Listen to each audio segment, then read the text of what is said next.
Okay, so for the last two lectures, I just want to talk about digital signatures. And it is indeed a shame that we only have two lectures to talk about digital signatures, but that's often the way it goes. Because it's a topic that is very important and I deeply care about. And I think arguably nowadays digital signatures are perhaps even more important than encryption itself, right? So encryption kind of gave rise to cryptography, but right now other usages are much more important. So there's a difference, right? So encryption, what encryption is doing is solving the problem of confidentiality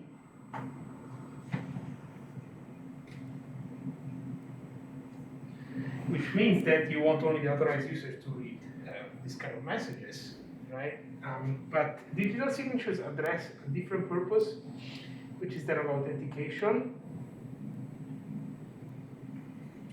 And again, in modern society, this is arguably just as important as confidentiality, if not more.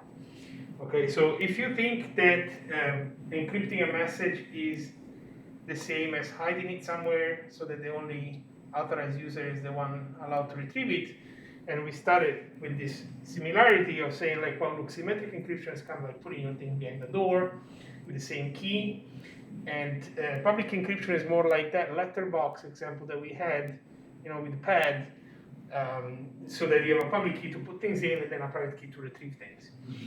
We can continue along this line of thinking and it's even easier to imagine that a digital signature is really just like a normal signature on a document, right? And perhaps if you want to have like a more picturesque image, you can think of like a signet ring, right? Which is unique for you. So you have a way of signing, right? And of course, like a signet ring, you pour something on it, and then you produce this signature, and then everyone is able to verify your signature.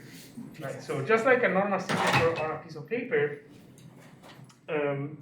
you're the only one that is supposed to be able to produce that signature, but it's publicly verifiable. Yes. If you want to think it in a public key sort of way, then think that there is some input to produce this signature, and then this gets appended to the message. Okay. So the idea is this, and of course the formulation is a little bit different because what you do is when you encrypt something to the recipient, you use the recipient's public key, and then the recipient is going to use the private key to decrypt. And when you sign a document instead, you are going to use your private key first to sign the document, right? And then the recipient is going to verify it. And in fact, as far as I'm concerned, it's not just the recipient, but the public key is what we call the verification key. And it's public, so everyone can verify it. Okay? So we normally think of this kind of structure for a signature scheme. We have a key space, a message space, and say a signature space, right? Similar to what we had for public key encryption schemes. And then we have a key generation, which generates a private key and a public key, right? In this case, you can think this SK is also like for signing key. Sometimes you will see VK for verification key here. And then you have a sign and a verify algorithm. Okay, so you have a triplet of spaces and a triplet of algorithms. So one of the biggest differences, in fact, is we said that for encryption, we take this pair of keys, right? And then we take a plain text, turn it into a ciphertext. This can be done deterministically or probabilistically, right? So we turn plain text into ciphertext, and then decryption turns ciphertext back into plain text, right? Whereas here, the structure is really not like that, yes? So what sign does is it takes your message to be signed, and it takes the signing key, and what it produces is a signature sigma. And again, think what a signature is. It's not going to be a transformation of your message. We're not concerned about confidentiality anymore, but it's going to be an extra piece of information that you append to it. Okay? So then you're going to send sigma together with M, and normally this is called a message signature pair. Okay? So you send a signed message. Aha, this is different. Now, I don't really have anything to retrieve, but rather I have something to verify. And so the verification algorithm, it takes a message and a signature and verifies that the signature is valid or not. So it takes this together with a public key or verification key, right? And uses the verification key to verify that the signature was produced and it's honest. So this is what they do, or at least used to do, like when you used to go to a business and pay with a credit card and then they check your signature on the back, right? So they don't do this anymore, but anyway, it's very, very possible here. So then, how do you verify? Well, you either accept or reject. And so the verifying algorithm replies with 1 or 0, or true or false, or whatever you want, if the signature is accepted or if the signature is rejected. You see, the structure is quite different. So even though it seems like similar, like we use the private key, the public key, blah, blah, the structure is quite different. In that the signing algorithm is not meant to hide or transform the message in any way, but it's meant to produce a signature. And of course, this is where things depart from the simple example with the pen and paper. Your signature is always the same, right? Whereas in public cryptography, of course, this is not going to be the case. So your signature will have to depend also on the message. And then it may be randomized, so that there's more, of course, going on. But in a sense, you are producing a piece of information to attach so that then the recipient can verify that the signature was well formed and will answer with yes or no. Okay? So, again, if you think this is like artificial, well, first of all, signature have been going on in the real world for years and years and years and years, but even more so in the digital world now that we're living in. So if before was a signature on a piece of paper and people were studying other people's writings, trying to forge, right? So forging is the verb here. That means that I'm able to produce someone else's signature, and maybe you were forging your parent's signature on your school slip when you were taking a day off or something, But now it's obviously very important when these things are associated to financial transactions and things. And think about this, for example, whenever you download a piece of software, right? Anyone could send you another piece of software claiming it's like an update, right? And then how do you know that it's actually an update coming from Adobe or something rather than a virus? Well, because the piece of software has to come with a signature, and the signature needs to be verified. So the trick that no one sees, but it's there. Of course, you don't look unless you're one of those computer experts, and you just look in the bowels of your laptop. But there is a public key that is stored. It's usually among the hidden files on your computer, right? So whenever you install Microsoft Word, that you're installing a public key as well. And then whenever you get an update, the signature that comes with the update gets verified. And if it returns 1, then it actually comes from Microsoft. And if it gets 0, well, then that's a piece of virus. Okay, it's simplistic, but it is really kind of how it works. Okay, so so signatures are used every day for very important tasks. And the goal of authentication, which is what we're trying to address with signatures, for the most part, is a very important goal nowadays. Okay, so hopefully we have clear why signatures are important, right? And the generic structure of signatures. And of course, one thing that needs to be mentioned, and I think I'd rather mention it at the beginning, like the book does, is that if you're trying to take a message and hide it with encryption, you take a certain piece of text and then hide it into a ciphertext. it's one thing. But now you're not trying to mess with the message itself. You actually want to prove that your signature is well built. Also, your message is good. So your message is going to be also very long usually, or your piece of software or something. So you're not going to try and apply the signature to the whole thing, but you don't want this to be a security issue. So what you do is, in the context of digital signatures, you use hash functions a lot. These are an integral component.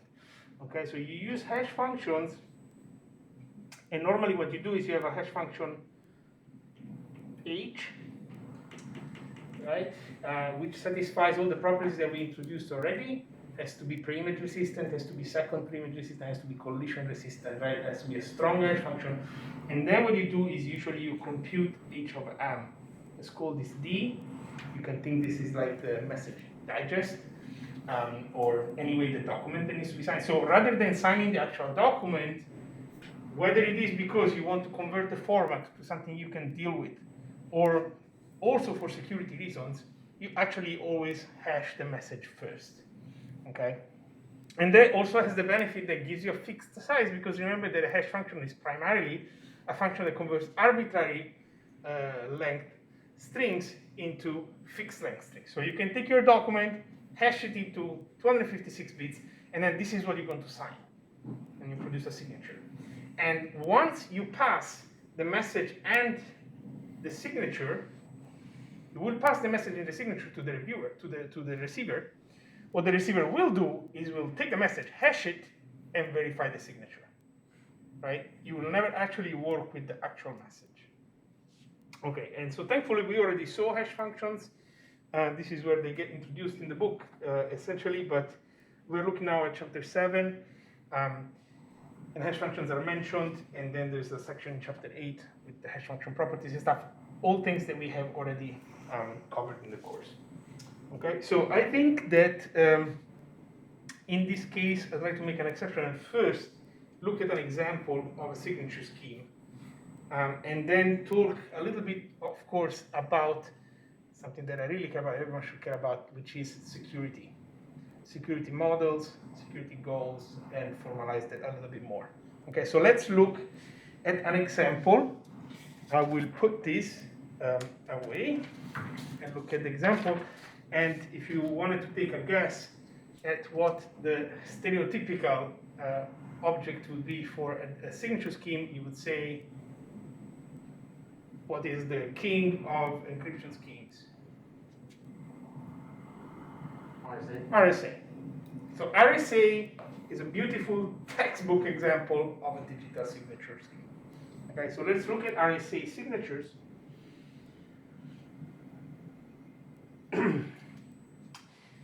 Okay, so the trick with RSA, it's very simple. Sometimes such a scheme is called full domain hash, or FDH. And so I'm going to say this first. The reason is you're going to take your digest and hash it into the correct setting, which remember is going to be the AND star, where N is your RSA modulus. Okay? Then the keygen is the usual. You produce a modulus, PQ, let's say textbook version, right? And then you produce an exponent, and here the book does, so I'm just going to follow that notation. Remember that the exponent was E, that's the public exponent, right? And instead I'm going to call this V, because this is going to be the public exponent, so verification. And then we have the D is E inverse mod phi of n. We're going to call this S, okay, because that's going to be the signing exponent. In other words, the property is that S and V are inverse of each other mod phi of n. Okay, so instead of having E and D, we have S and V. It's the same thing, it's just a different letter, but like, okay, for some reason the book thinks that this is relevant to call them a signing exponent and verification exponent. It's really the same, it's just two exponents. Yeah, it's really just two exponents, and we choose one to sign and one to verify, like we did for RSA, and we already solved that for RSA encryption. For example, there's some particular choices why you would choose the encryption exponent to be 3 or to the 16 plus 1 or something. So you could choose the encryption exponent first and then the decryption one, or vice versa. But in the end, you're choosing two integers that are inverse of each other, modulo 5n. One is going to be used to sign, one is going to be used to verify, like in the other case. Okay, so if we were doing encryption, we would do document to the E mod n. And then decrypt doing document encrypted to the D mod n. So we're going to do something similar. So how we're going to sign is we're going to receive D, which is the hash of M, and then we're just going to produce a signature sigma, which is going to be, I like sigma for signatures, is clear, there's no equivocation. Okay, well, this is just going to be D to the S, is a signing exponent mod n. Okay, and then it will send sigma together with your signature. Okay, very simple. Now to verify, you receive M and sigma, right? And what I said before, the first thing you do is you compute H of M, and then you will take S, you will take sigma, compute sigma to the V, right? Mod n, and these two things should match. Okay. So when you do it with a hash function, you can only go one way. So you cannot check that sigma of V is something and then like invert the hash function on it, of course, right? So that's why you first compute the hash, and then you compute the sigma to the V, and you'll see if they match or not. So it's always a beautiful property of the hash functions that you can check after the fact, right? But not before. And of course, these two things will match if the signature was produced honestly, because sigma to the V would be D to the SV, and blah, blah, blah, blah is the same verification as RSA encryption, right? So then you should get exactly D back. Okay, so technically, what you get here is a D prime, okay, as a hash of the message, and then it should be the same as what you get as the sigma to the V. Okay, so then if these things are equal, you output 1, otherwise you output 0. Okay. So it kind of looks like, a couple of things to observe here. It kind of looks like the signing and verifying process are like the same as in the encryption, but it's kind of like done the other way around, because you use the private exponent first, and then the public one to verify. And then it kind of looks like all you're doing is, instead of like scrambling something and unscrambling it, essentially you're just like doing the secret trapdoor transformation and then like undoing it, and if it works then 1, if it doesn't work then 0. But signatures are much more than that. So what you need to understand is that this is one particular way of doing signatures which uses trapdoors, right? And in this case the full domain hash is exactly the simplest way. Sometimes this technique is called hash and sign, or hash then sign. Okay, it's not standard, but like basically if you talk to a cryptographer, it's like, okay, this is a hash and sign scheme. It's really what you do is like you hash, right? So let's look at what we really do. We take a message, we hash it, and then we apply some sort of trapdoor transformation, trapdoor one-way function. And so then the way to verify this is to undo the trapdoor one-way function with your trapdoor, and then check yes or no. So it's a very intuitive way of doing signatures, but it's definitely not the only one, and not the best one in certain scenarios, as we will see later. So of course, it makes sense of thinking about security of RSA signatures from a mathematical point of view in the exact same way. So if we talk about factorization attacks and other things, it's the same, because it's the same scheme. But Now, a little bit more care needs to be taken, and this is where we talk about security models, attacks, goals, etc. Because there is actually more to signatures than scrambling and unscrambling a message. Okay, so one fundamental difference, in fact, I would say before I start describing things in detail, is that think about it. When you encrypt a message and you send it to the other end, the important thing, what is the key, is the one-way security, if you want, which means that you cannot recover the message, that particular message. Okay. Then you can have like stronger things or weaker things. So of course you could require, like, you don't want to be able to recover the private key from the public one. Yeah, that's super strong. Okay.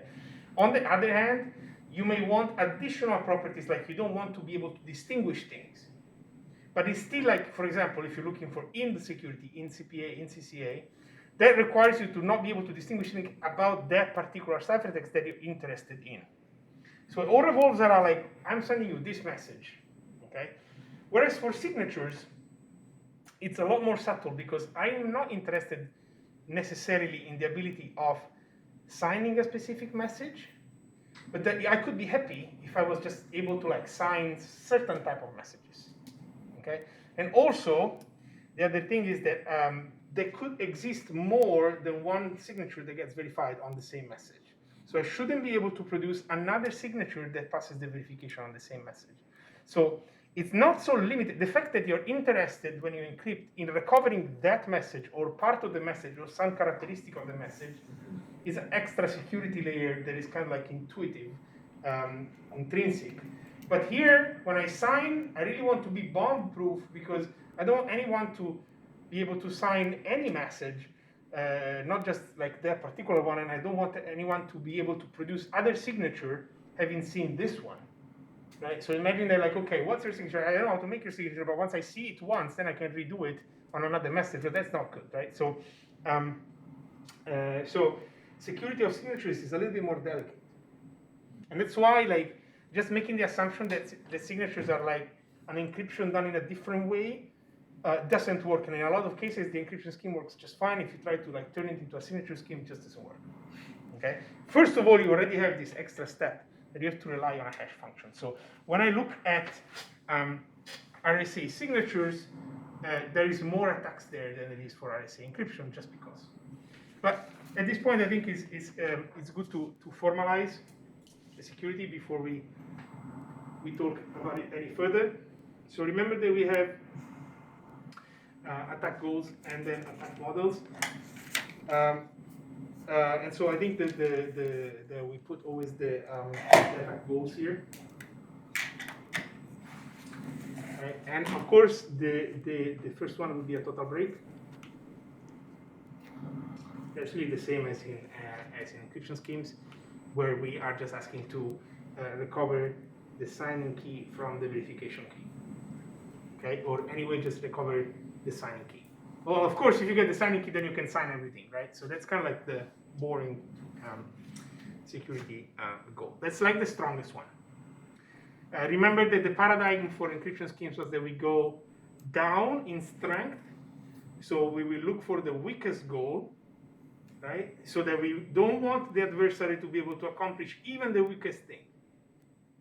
So if we look for the weakest goal, then the strongest scheme, essentially, right? So let's try to tone down the thing here. What could be a goal?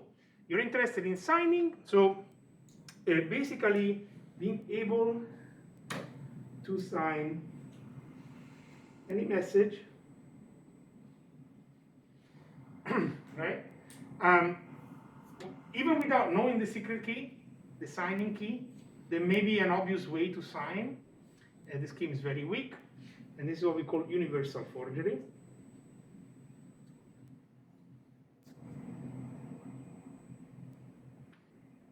Okay. So universal forgery is aiming at being just able to sign whatever, any type of message. Okay. Now, of course, this is still too strong to be of interest. My scheme would not be a very good scheme if you can sign half of the messages and not the other half. No one would use that. Okay, so then we can tone down this one step more and talk then about selective forgery,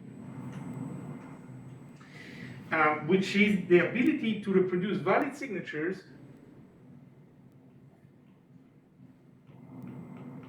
on a subset of messages. Okay, and the subset of messages chosen by the adversary. Okay, so fix the subset of message before the attack. I can sign these messages. I'm not interested in the other ones, but like I can sign these ones. Okay, and finally, you can imagine that if you keep going down this line of thought, what is the weakest thing that you? Collision? Huh? Collision? Well, not exactly collision. No, because here. Find another message with an existing signature. That is part of security, but it's more like a cause rather than a goal. The goal here, so we're talking about goals, right? What's the goal? What are you trying to do? Are you trying to get the key? That's a total break of the scheme. Are you trying to sign everything, or are you trying to sign something? Or if you keep like downgrading, I don't want you to be able to sign even one message, right? Because we talk about getting the key, or signing everything, or signing a subset, or just signing a single message. So this is what we call existential, as in like there exists, right? Forgery, which is the ability to sign, or actually to produce, one message signature pair that is valid. Okay, and notice that when I say produce one message signature pair, I'm not giving you a message and asking you to sign this, but I'm telling you, give me a valid pair, on any message. Okay, so this is clearly the weakest goal, because it could be that you're able to sign exactly one bad message with but then no other message, but still doesn't pass this. Okay, so if a scheme is satisfying this security goal, then it's obviously quite strong. And unlike encryption schemes, where essentially what you do revolves again around specific ciphertext and plaintext, and it's okay to look at one way first, and then transform your scheme from one way to higher, like int, with some sort of transformation. Here, it really doesn't make sense to look at like selective forgery or universal forgery. When you design a signature scheme, you're going to shoot for existential. Of course, if this is secure, then we talk about type of goal and forgeability.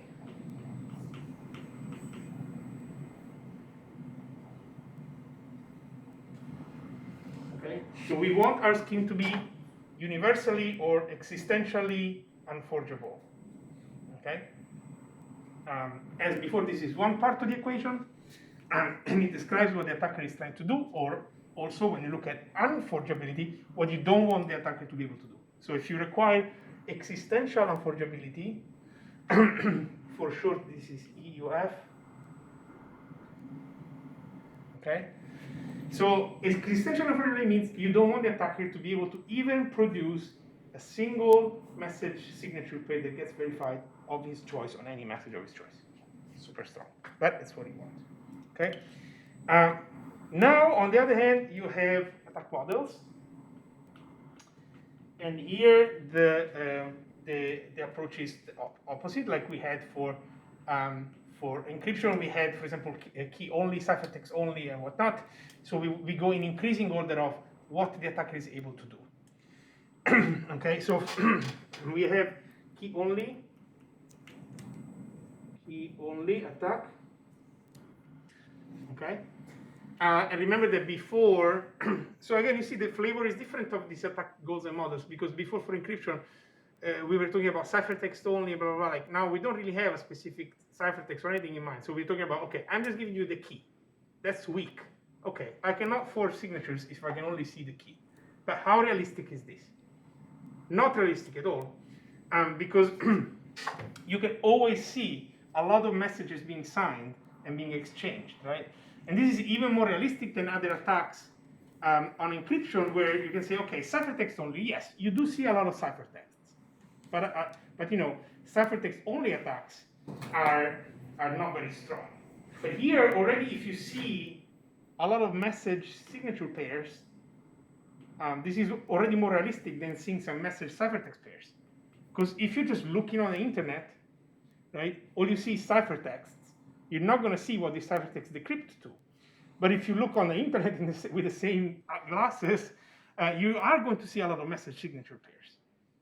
Okay, and you know it's the equivalent of being able to see a lot of message ciphertext pairs.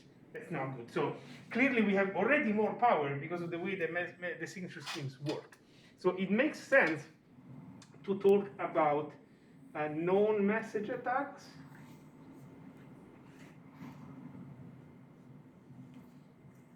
Okay, this, if you want, stands for KMA. And known message, as you can imagine, you have some valid valid signatures for a subset of messages. Yes. So you have intercepted some message signature pairs, and you know that those are valid. Okay. This is, I mean, it's still kind of almost passive in a sense. Okay. But the point is that this is a known message attack, so you don't really have message signatures for messages of your choice. You're just kind of being intercepting stuff. So then we kind of bring it up a notch, and we talk about like the statement knowledge is going to be the same. Choose a message attacks or CMA. And with chosen message attacks, you'll actually be able to get arbitrary signatures for messages of your choice, valid signatures for messages of your choice. So you have valid signatures for messages of choice. And remember how we modeled this for encryption? We used an oracle. So when we talked about chosen ciphertext attacks, we used this oracle that basically you can submit ciphertext to and get the corresponding decryption. And this kind of like seemed not very plausible, or at least a little bit artificial, but it's still a threat. Yeah, but it requires like a lot of effort into like an attacker like sneaking into your computer while you're away, or something like this, right?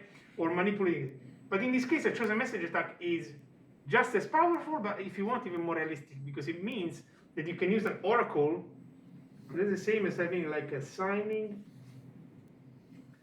oracle that you can like submit messages to and get the signature. And this is easy, like, because I could pretend to be an honest user interacting with you, and like, oh, can you sign this for me? And then you get like a signature on that particular message you requested. So it's just a matter of impersonation. Just, okay? But that is the point. If your signature was not secure in the CMA model, then you could just ask for a bunch of signatures, 1, 2, 10, a million, depending on how strong the scheme is, and then being able to like achieve one of these goals.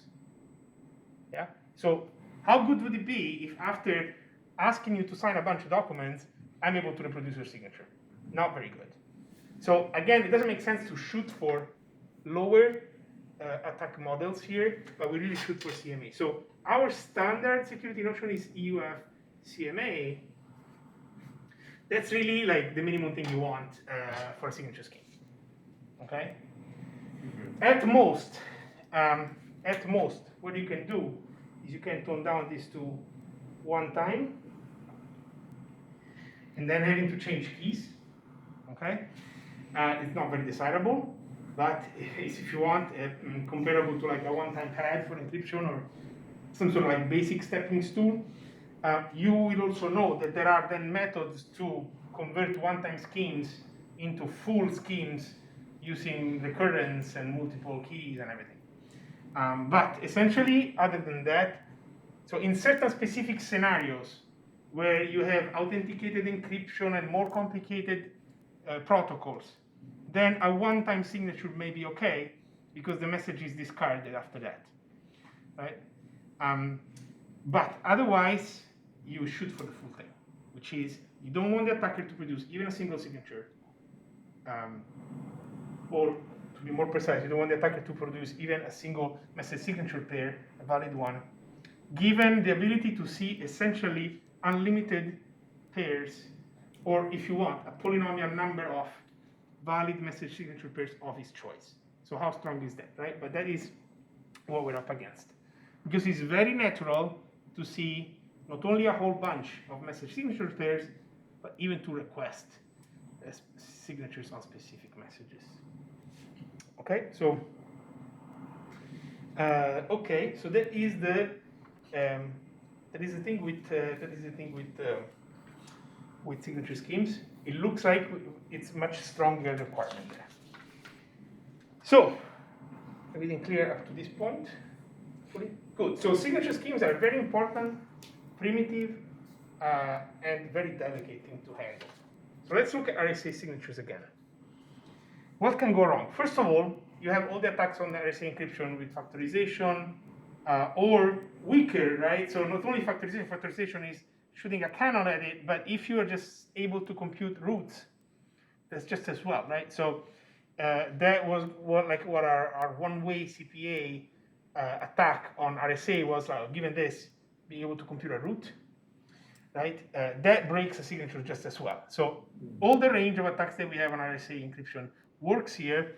But on top of that, you have to make sure that your hash function is secure. Here is the hash function. There could be any number of things going wrong. For example, first of all, your hash function has to be preimage resistant, which means that given a hash digest, you cannot invert that, right? And you can also see, from a security point of view, why you cannot use the message itself to sign that, right? Because, okay, let's suppose, I'm gonna talk about this in a minute. Suppose that I'm using D as my message to sign, right? What I can do is I just take a signature sigma, right? And then I'll compute sigma to the V mod n, right? This will be a certain integer like x in the nth time, for sure, because that's a group. Well, then x sigma is a valid message signature pair, right? So this is like a trivial attack, okay? You take, but by definition, this passes the verification equation. So that's why you cannot take that to be your message, because of course, whatever sigma to the V is, it's going to be a message, and that's a valid message signature. So it's clearly not existentially unforgeable, obviously. Okay, so it does need hash functions, but not just because our message is big, I want to fix it. Actually, is a security component. Okay, this is something that we didn't see with encryption. So given that obviously that's not secure, now if I try to do that thing, if I just take a sigma, compute sigma to the V, right, and mod n, and let's say that this is like H or something, that's why we want preimage resistance, because now this is going to be hash of something, right? And if your hash function was not preimage resistant, then you could recover the message and essentially do the same thing. Well, then M sigma would be a valid message signature pair. So if you're able from this to recover M, it means that M sigma is valid. But thankfully, this is a preimage resistant hash function. So if you just try to take a potential candidate signature sigma, do sigma to the V, that's going to give you an integer. Well, that's a hash output. So you don't know what message that corresponds to. And that is enough, right, to secure you against this kind of passive attack. This is entirely passive. You're not assuming anything, right? This would be not even existentially unforgeable, just seeing the key, you're not asking anything. Okay, so first of all, what is, I think, perhaps the most important property of hash functions is you cannot invert them. You cannot find input from there. But if you allow for stronger attack models, as we should, then you also need second pre-image resistance. And what could happen in this case? Now, suppose that you capture, obtain M sigma that is valid. Just one, okay? Well, then what you can do is that you compute the hash value of M. I know we call this D up there, but it's the same thing, okay? And then what you can do is you can find M prime different from M such that hash over M prime is equal to hash of M, right? And that's exactly the second pre-image resistance property. Well, if you're able to do that, then, well, obviously, M prime sigma is a valid signature pair. Okay? So then, again, this is not existential forgeable, because you're able to produce a valid message signature pair. All you need to do was get one pair, any pair. It's not even an active attack very much. It's just intercepting. If you want, this is a known message attack. As long as you intercept one valid message signature pair, if you're able to find a second pre-image, well, then you're going to find another message with the same hash, boom. And then you can imagine, of course, that we take it up a notch, and if we ask for collision resistant, so Misha was mentioning collision before, like, it has to be collision resistant. It's a more sophisticated kind of attack, not even that much. What you can do is that you can choose two messages, M1 and M2, right? And suppose that M1 is a harmless message, which is why they send you these phishing emails and other stuff. Like they want you to sign this document, but then like maybe they're able to sign another document with it, right? So suppose that you have a message M1 that you're willing to sign, but a message M2 that you're not willing to sign, right? You can believe that this is plausible again because like, oh, if they tell you click here, you want a prize, maybe yes, but if they click here and put your credit card number, then you're not going to do it. But if this was not collision resistant, you'll be able to get info from that. So if you're able to sign M1, then you can get M1 sigma valid message signature pair. Okay. And then obviously, if you chose M1 and M2 properly, such that their hash is the same, right? Then obviously M2 sigma is also valid. Okay. You see that again, second pre-image resistance and collision resistance always look similar, but collision is stronger because you're not bound to a specific one. I could just find, say, any two messages that that have the same hash digest. And if I get a signature for one, then I can produce a signature for the other one. This is now properly a CMA attack because I'm actually requesting a signature on a specific message M1, right? But it's still very plausible, as I just made an example before. Right? It's really plausible. So the hash function is to be top-notch. Sometimes it's very subtle. Like, if the hash function doesn't take into account everything, suppose that like you lose some bits in the message, or you can easily choose two messages and like change the last few bits, and they have the same hash, boom. And so this thing reverberates. Right? You think it's a little thing, but it's a big thing because if the hash function is not secure, then the entire digital scheme is not secure. Right? So you can't afford to even like not pay attention to like a few bits or something. Okay. So this is the spectrum of attacks on RSA. So you can imagine, we discussed RSA attacks extensively, factorization, blah, blah, blah. On top of that, you have purely cryptographic attacks of this form, and they depend on the hash function being chosen. Okay? So RSA signatures are a good paradigm, excellent paradigm for digital signatures. They explain the hash and sign mechanism in turning like a tractor scheme into a tractor scheme, essentially. Okay, any questions on this? Looks good. I mean, it looks like RSA signatures are perfectly good once you do them in the proper way. And in fact, a lot of applications use RSA signatures. Then you could look at like efficiency considerations and stuff, but this is not the purpose of this lecture anyway. What else can we do? What is our other big player in cryptography? Well, this course is obviously discrete logarithms, right? And there, we did have a scheme, an encryption scheme, which was Elgamal, and it was like not so obvious as RSA already, right? But we could think that like maybe we are able to turn this into a digital signature scheme just as well. And in fact, this is the case, and it requires a little bit more care. So we're going to do that. And now that we have clear how signatures work, because RSA is an excellent example, what the attack models and stuff are, we can look at Elgamal signatures, which will serve as an excellent introduction to like realistic signature algorithms that I use today. Okay, so the transition from RSA encryption to the RSA digital signature was like kind of straightforward. This one is not going to be so straightforward. Okay, so here, what we're going to do is we want to use discrete logarithm, at least as an idea, DLP. And so what you do is you choose large P, and you're going to be working in like FP, right? And then you take G to be your group element, primitive root, whatever you want. All right.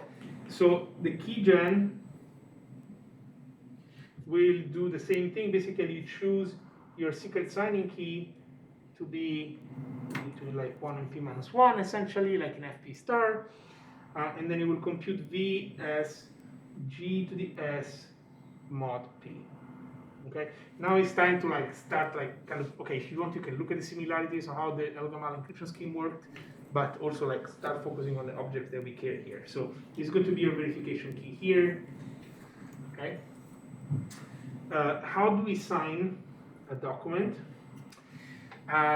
We have to use the properties of the discrete logarithm, and one thing that was cool about Elgamal is they use this kind of ephemeral key. Okay, so so now if you want to sign a digital message D, which remember will be your hash of your actual message, right? The first thing is you hash your message and get D, and they will be obviously in FP. And now you choose an ephemeral key. Now we're not worried about encryption anymore, so let's just choose E to be an ephemeral key at random, right? And again, this would be like an FP, but we're going to take it, we'll see in a second. Essentially, we can compute two quantities, right? With this, we will compute S1 to be G to the E, mod P. So you see, this is kind of like that dummy quantity. There's no secret there. It's just G, the public group identifier, and G to the E. Okay. Now you're going to use this to kind of like carry. Well, we don't really have to carry any message, but it's kind of like we're carrying the ephemeral quantity, right? We're not encrypting anything. So then we compute S2, and we do this in this way. We compute D minus S times S1. E inverse, okay?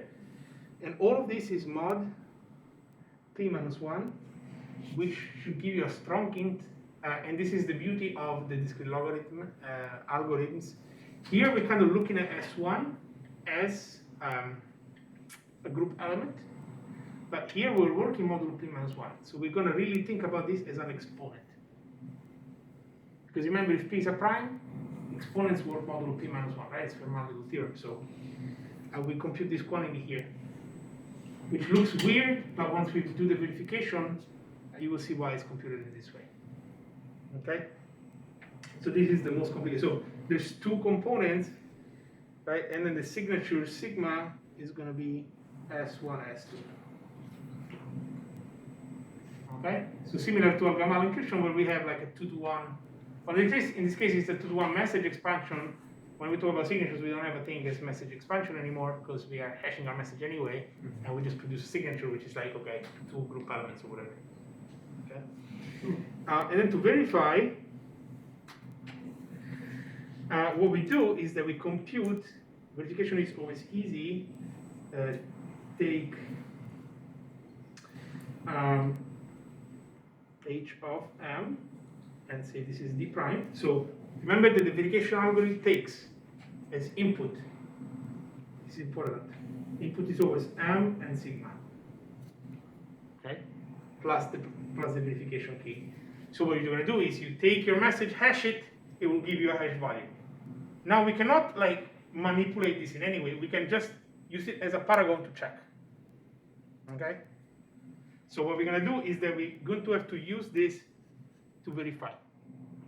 And so how do we verify? We compute the value v, which is my verification key, to the S1 times S1 to the S2.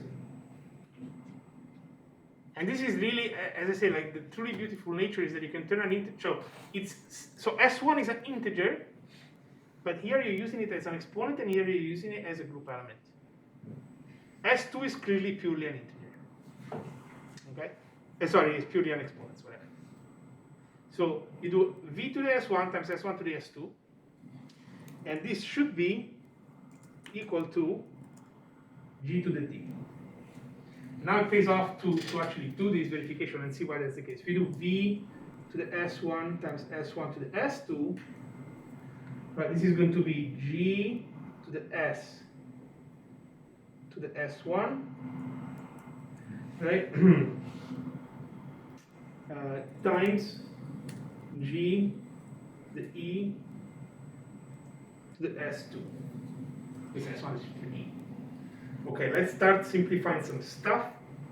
This is g to the s times s1 plus e times s2. And now you see why we computed s2 to be this thing. So we do s2 times this thing, the e and the e inverse cancel out. And you get here g to the s times s1 plus d minus s times s1, right? Because the e and the e inverse cancel out. And then of course this and this also cancel out.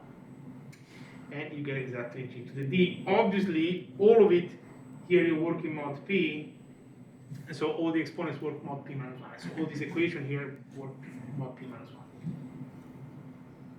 Okay? So look, the secret key was hidden in here. Right? And you hide it with S1, which was the ephemeral thing, right? And it's your D here, and then your E inverse. Okay, so it's quite embedded in there. But in the end, it will simplify and get you to the D. Or you should if the thing was produced normally. I mean, of course, this is the one that you hashed. Okay? So the verification is always like, okay, I'm going to take my message, hash it, maybe do something with it, and put it there as a comparison term. In RSA, I was actually comparing with the hash of the message. Here, I'm comparing to G to the hash of the message. Okay? I could even have written like G to the hash of your message. This is like how it's commonly written. Okay? So you just use the hash of your message, potentially like raise something to it or whatever, as your comparison, and then like the one that comes from the verification equation has to match that. Because you're using it as function, this is a natural process. Okay? So that is kind of, it was very fascinating. It's a very nice scheme, this Elgamal scheme. And clearly the security is related to discrete logarithm problem. If I can compute discrete logarithms, it's all trivial. Because I definitely know how to sign a document, because what you can do is you can just do G to the S, this, and recover S and get the private sign key. Okay? But it's not clear at all that this is like the only way to forge, essentially, right? So obviously DLP is like the big cannon or like the huge axe that like I'm just gonna recover it like a total break. But I have to be careful about like subtler, right? So the value of an attacker that is trying to forge, the task of an attacker that is trying to forge boils down to this.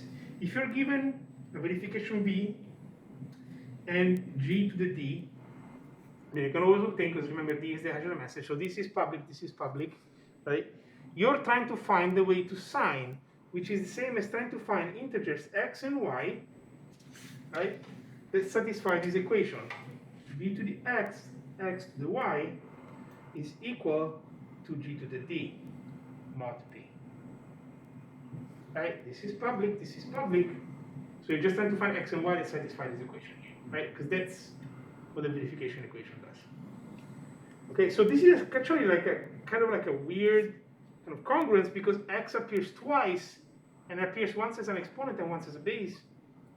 So if I take logarithms now, I can actually write this as like log in base g of b times x plus y times log base g of x is equal to d. This is mod p minus 1. Okay? Of course, if I can solve this logarithm problem, then I can just take an arbitrary value for x and solve this logarithm for y, and I'm done. And this moment, this is the only known technique to attack such an equation, because of the weird thing that the weird structure that this is built with. Okay, and so this is kind of like, now do we have better ways to follow this and whatnot, right? So it's an interesting outlook. Cool. So it looks like the El-Gamal signature scheme is definitely much stronger than the El-Gamal encryption, where your task was actually like your one-way security boiled down to like a Diffie-Hellman problem. But then you see, like, this is where encryption and signature starts to diverge. They're really not the same object, even though obviously they're related, and sometimes you can use the same underlying problem, similar techniques, okay? But your task is different. Your task in encryption is to hide a message. Your task in a signature is to produce a valid signature. So sometimes that's a burden. Sometimes it's considerably harder to produce signatures.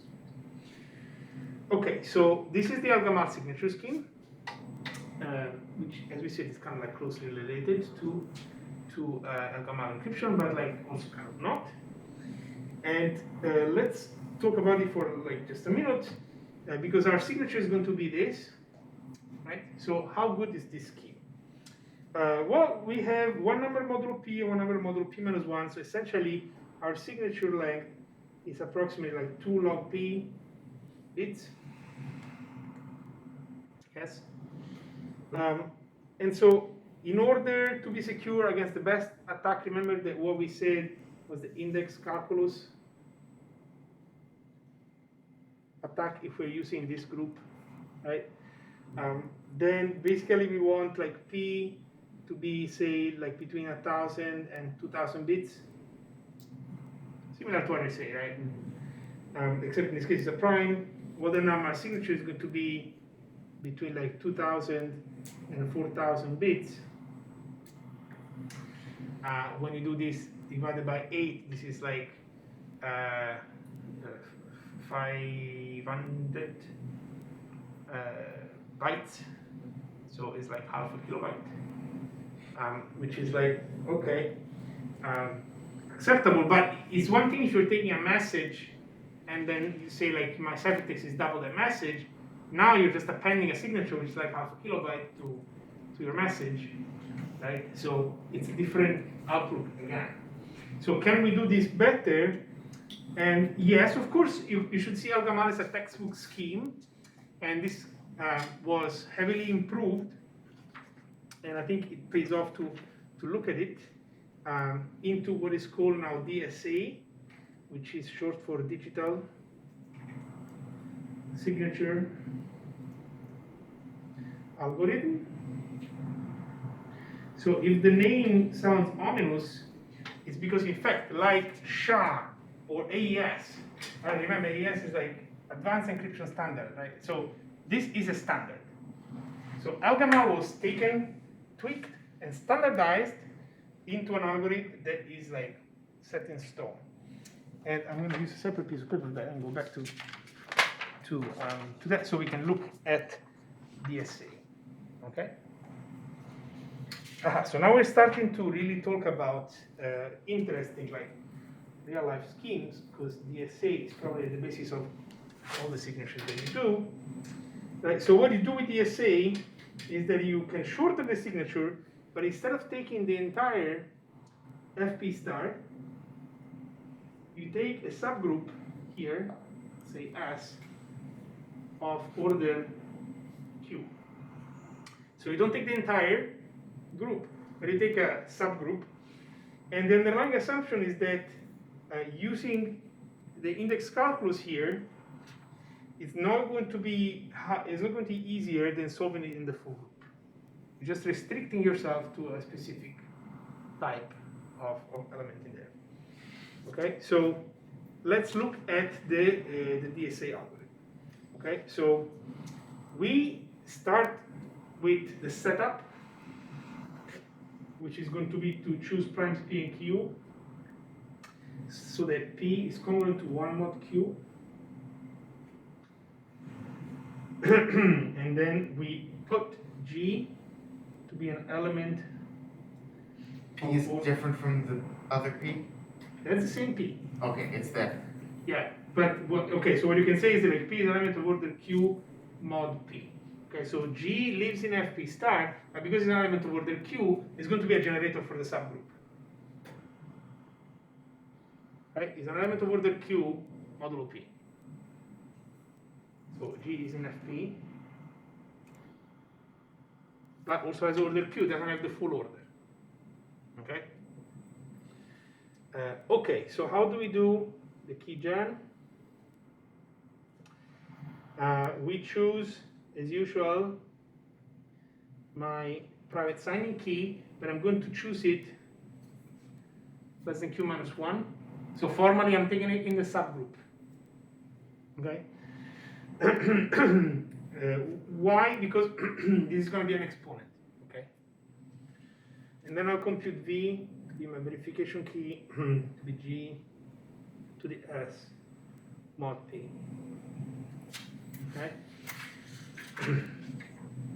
So in the end, okay, we'll get back to that. And now V is the verification key, and the signing key is going to be exactly PQ. Sorry, PQ and G are also public parameters, and the signing key is exactly S. Okay. So now, if you're trying to sign a document D, it's hash of your message, you will choose a random number E between Q and 1. So again, you just want to choose an exponent. And similarly, you compute S1 to be G to the E mod P. And then you take this mod Q. Okay? Remember that if this is a subgroup, then Q also has to divide P, right? And also, so like you use the group theory properties. And then you compute S2, like before, like D plus S, S1 times E inverse, directly mod Q. Okay? Because that's going to be an exponent straight off the bat. So this is similar to the Gamma signature, but there is an important difference because you do this mod P and then, so you do this mod P first of all because you're always working in FP, but then you reduce mod Q to make sure that this is in the correct range. Okay? So again, you form sigma as S1 and S2, and then that's your signature. Okay? Then when you verify, you're going to compute the hash of your message. And then, if you want, what you're going to do is the following: compute V1, which is D times S2 inverse mod Q and compute V2, which is S1, S2 inverse mod Q. And then the equation should be that G to the V1 times V to the V2 mod P, and then mod Q should be equal to S1. Okay? So this kind of like looks even more convoluted than the Elgamal signing and verification process, but let's go through it a little by little. Okay? What is this value here? G to the V1, V to the V2 is G to the D S2 inverse times G to the S S1 S2 inverse. Okay, does that make sense? V1 is D S2 inverse. V2 is S1 S2 inverse, and V was G to the S, so you get this times that. Okay, this is obviously the same as G to the, well, we can take S2 inverse as a common factor, and we get D plus S1. Okay, this is mod P. So this should really be G to the E. This thing is exactly E. What is E? Up there. Okay, and then why is that the case? Because S2 is defined as D plus S1 E inverse. Okay? Oh. Yes, so you see here you have S2 inverse D plus SS1, and here you have, so if you just take this on the other side, then you get that this is E. We are convinced that this is E. Okay? And so therefore, when you do this mod Q, this should really be, so when you do this mod Q, this should really be G to the E mod P mod Q, which is exactly S1. Why is this better than Elgamal? And that's a good question. So are we okay that the verification works? Right, that should work. If you take this one, if you take S2 is D plus SS1 E1 E inverse, and you just divide by S2 and divide by E, you just get the opposite equation, which is that one. Okay, so the equation is the same as that.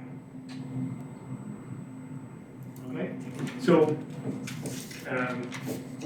so this works, and the difference is that what we do is depends on the choice on P and Q, of course. Right? So we've said that P is kind of between 2 to the 2000 and 2 to the 1000, right? I mean, I guess this is kind of like rough estimates essentially. So we would have needed like twice that in terms of signature, but now look at our signatures, S1 and S2 are taking mod Q. So what really matters is the size of Q, and here it's enough to choose Q to be between 2 to the 320 and 2 to the 160. This is high security level, okay? So normally 160 is the magic number when you think about digital signatures from these kind of things. And now your signature is quite small, yes, because it's like 600 bits or something at most. Okay. So it's clearly like a huge reduction in size if you consider that your signature is now 2 elements of this order of magnitude rather than this order of magnitude. And of course, these sizes are not coming out of the sky. There is an analysis of attack algorithms, and then you can see, okay, if I take my discrete problem in this subgroup, it's not going to be easier or much easier anyway than the one in the big group. Of course, provided that this is not trivial size, right? When I can run collision algorithm and other things, but in principle, this allows for a big reduction in sizes. For signature, of course, so what matters for encryption is the expansion ratio, message to ciphertext. We already spoke about that. And in general, the size of the ciphertext and the size of the public key here, what really matters for signatures is the size of the signature. Because anyway, the signature is only related to the message in the fact that it's produced using the hash the message. It doesn't matter how long the initial message is. So the absolute size of the signature is what matters, and you really want this to be minimal rather than, for example, not too much bigger. Because when you have a ciphertext, it's going to be at least as long as the plaintext anyway, right? So you expect your expansion to be as small as possible. But here you actually want the signature to be as few bits as possible so that it doesn't burden your thing. And for the way the signatures are used, if you're signing a big piece of document, okay, even a kilobyte or whatever, it doesn't matter. But the thing is, the signatures, as I was hinting before, are used often as part of larger protocols. So imagine now that you have like you're transmitting a ciphertext that encapsulates a key for a symmetric cipher for AES. Well, this key is maybe 256 bits, right? Do you really want to authenticate this with a signature that is like a few kilobytes? Not really, right? So that's why things start like making sense when you put them in context, because I already told you that public key encryption really becomes important when you are encrypting, for example, a symmetric key that will do the bulk of encryption. And on the other hand, if you are signing, you're not just signing in the vacuum, but you are signing because, for example, you're doing an authenticated encryption process where you're not only communicating with another party, but also you are telling like, okay, this is my AES key, it comes from me. Okay, so so then on top of DSA, you can do better because, of course, one thing that you should tell me is that like, oh, but wait, this logarithm doesn't only happen in FP, but we can do it with elliptic curves. And so ECDSA was a game changer, right? Because it gives you very, very short signatures. Very, very short signatures. Okay? And right now, if you go on your computer and you generate a public-private key pair, you can just go there on your shell and like SSH generate key, very easy. It will ask you whether you want to do RSA keys or elliptical keys. And next time, what I will do is I will bring my laptop because anyway I will show you the public key, not the private one, and you will see how much shorter, right, your elliptical key is going to be. It's 160 bits.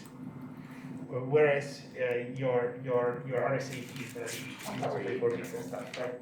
So that is really a standard now. So it's not only the DSA standard; it's like the ECDSA is a very, very important standard in cryptography.